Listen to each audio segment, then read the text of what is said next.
Now, you know me, I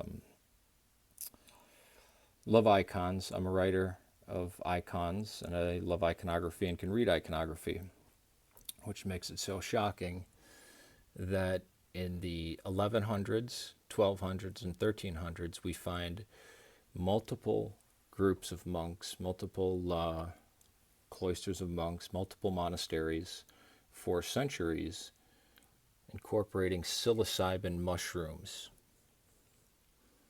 into their iconography, and some of the iconography is completely off. This iconography is off because of the colors. This is correct, even though there's people who think these are mushrooms. Might be. But this is very strange. These monks depict that the psilocybin mushroom was the fruit on the tree of knowledge of good and evil. And there is a cap. That's just the cap. Now,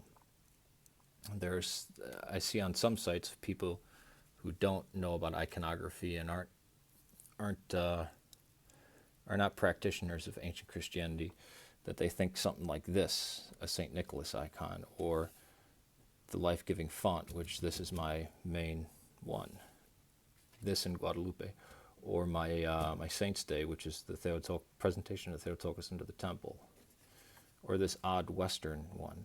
No.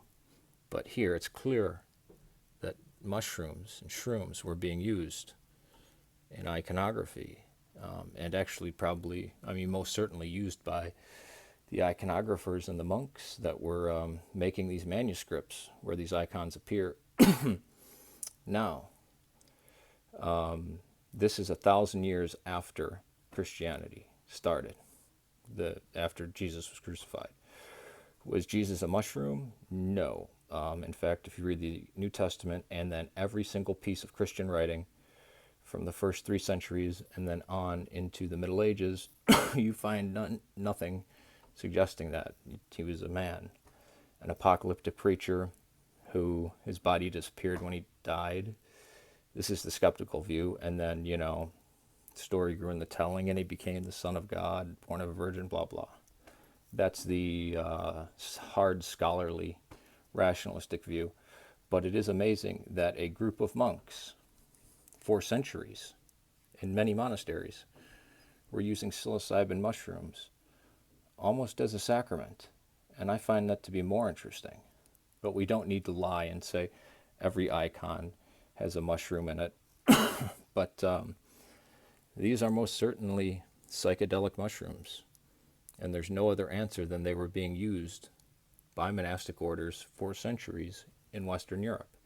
And it might have been, we see the time at which these were made, and this was after the Vikings had converted to Christianity.